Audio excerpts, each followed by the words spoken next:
Roughly 7 months have passed ever since an African tripartite free trade area was agreed to, at least on paper. Now, the trade pact seeks to eliminate barriers between three main trade blocs: a common market for Eastern and Southern Africa, the Southern African Development Community and the East African Community. Roughly 26 countries are on board with the idea.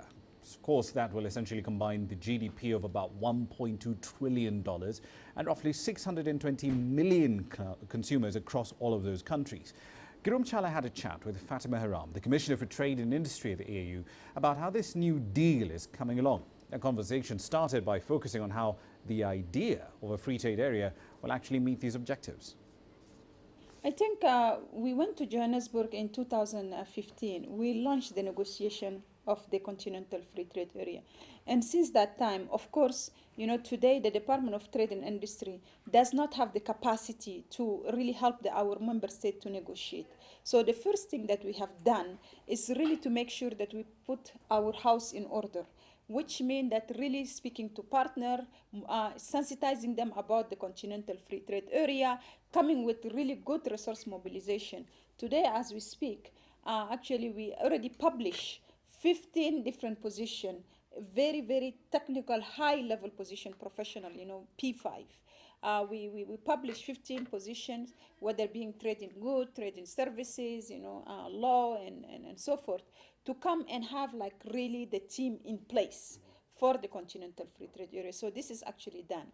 We also work on the modality. The modalities are very important, for negotiation. What are the rule of procedures? Are we going to define consensus, for example? How are we going to move with our negotiation? So this is something that we need to reflect on it. What are the most important goals that you have in your plannings to achieve out of the Continental Free Trade Area? I think when you look at the Continental Free Trade Area, it's for everybody. And let me explain why I said it's for everybody. It's actually government, always have the responsibility to ensure that, the environment is conducive to attract people, to ensure that, the tax system is relaxed, to ensure that revenue increase. Because when you relax certain things and then you attract the investment, of course, your revenue for your country will increase. But at the end of the day, the people that trade, the people that go cross-border, it's not the government. It's basically the business people. Of course, it will help us to, encourage this concept made in Africa. Because today, as I said, it's very difficult for any country to take the raw material and transform within that country.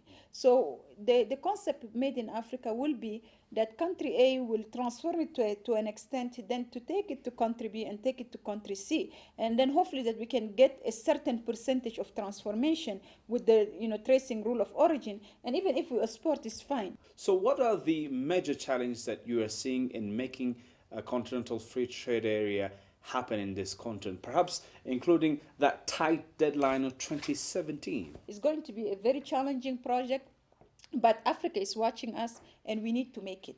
And the good thing is the political will is there. That's why we have this high-level trade committee that meet every 6 months. It's composed of the head of state, chair of the regional economic communities, and then they will see what are our challenges? We can tell them how to unblock them. We can, advise, and then they can, help us, because we need, champion, and there are our champion. And actually, we intend, as an African Union Commission, to use that high-level trade committee very effectively and efficiently so that we can achieve our target.